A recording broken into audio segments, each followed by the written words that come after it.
You think a healthy relationship means everything is split exactly 50-50. You did the dishes, so they do laundry. You paid for dinner, so they pay for the movie. You initiated sex last time, so it's their turn now. You're keeping score. And that scoreboard is quietly destroying your relationship. Here's the uncomfortable truth.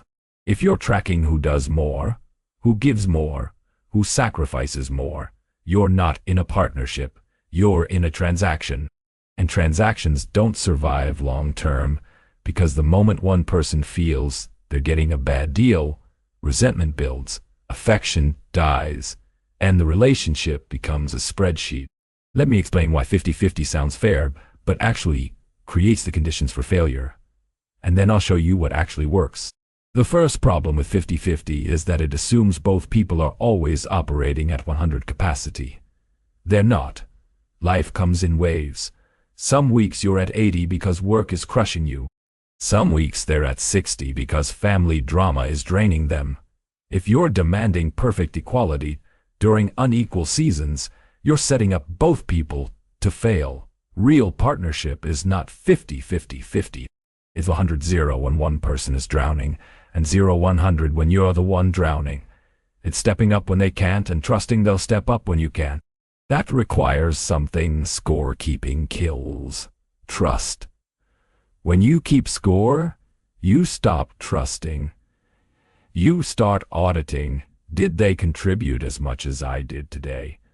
Did the first get back what I put in? You're not a partner anymore. You're an accountant, and nobody wants to live with someone constantly calculating their value.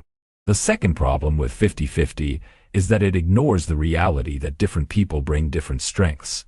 Maybe you're better at planning and organizing. Maybe they're better at emotional support and conflict resolution. Maybe you handle finances. Maybe they handle social logistics. If you insist everything is split exactly down the middle, you're forcing both people into roles they're not built for, instead of leveraging complementary strengths. Healthy relationships recognize that fairness is not sameness. Fairness is both people contributing their best in the ways that fit their strengths and the relationship's needs. That's asymmetric, but balanced. And balance over time is what matters, not equality in every single task. The third problem with 50-50 is that it turns love into a ledger. You start keeping mental notes.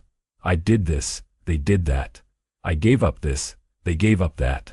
Over time, those notes become resentments. You're no longer giving because you care. You're giving because you expect a return.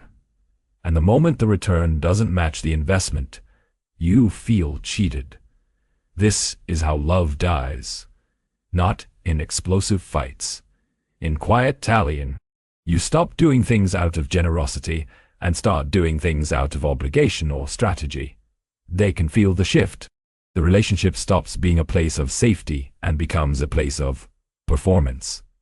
Both people are performing for the scoreboard instead of connecting. Here's what actually works. The 100-100 model. Both people show up fully, not because they're tracking returns, but because they're committed to the partnership's success. You don't ask, what did they do for me today? You ask, what does the relationship need today, and how can I contribute? Some days you give 90, and they give 40. Other days you give 30, and they give 95. Over months and years, it balances. But you're not tracking. You're trusting, and trust is the foundation of everything. Let me give you a concrete example.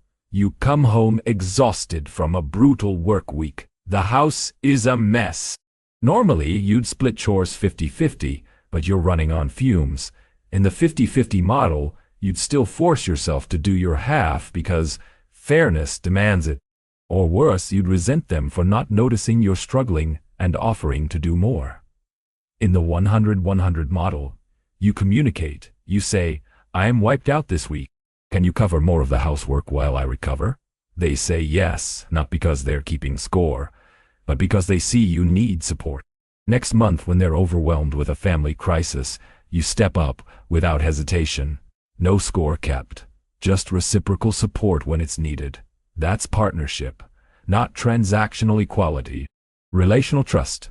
Now let's talk about the deeper issue beneath scorekeeping. It's usually not about fairness, it's about fear. You keep score because you're afraid of being taken advantage of. You're afraid of giving more than you get. You're afraid of being the one who cares more, loves more, sacrifices more, and ends up hurt. That fear is valid. But the solution is not a scoreboard. The solution is choosing a partner you trust to show up when it matters. If you can't trust them to reciprocate over time, the relationship is broken regardless of how perfectly you split chores.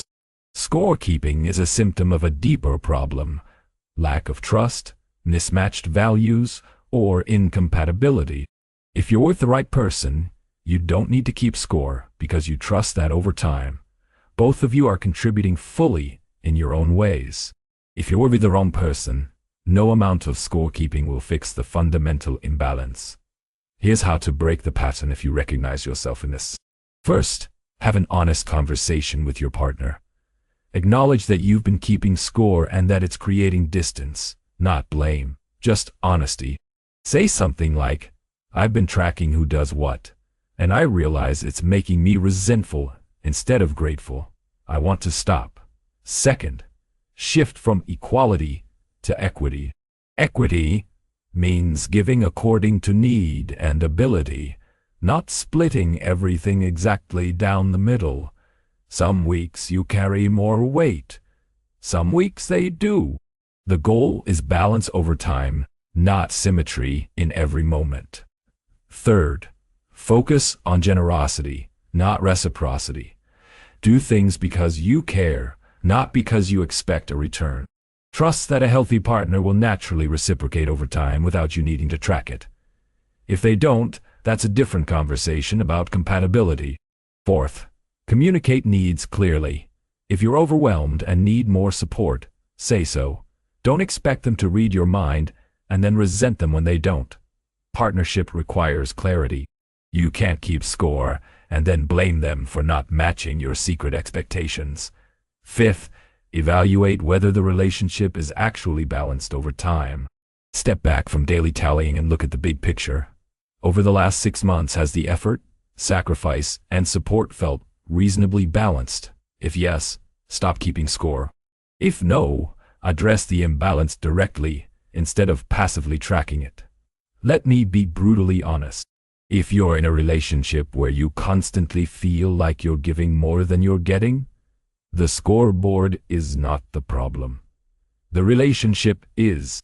You're either with someone who's not capable of showing up as a partner, or you're with someone whose definition of contribution doesn't match yours.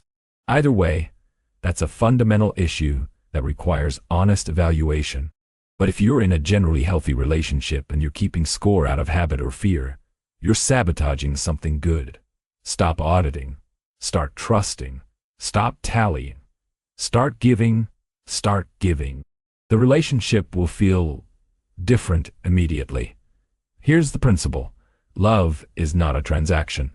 It's a commitment. Transactions require balance in every exchange. Commitments require trust that balance will emerge over time. If you treat love like a transaction, you'll optimize for fairness and lose connection.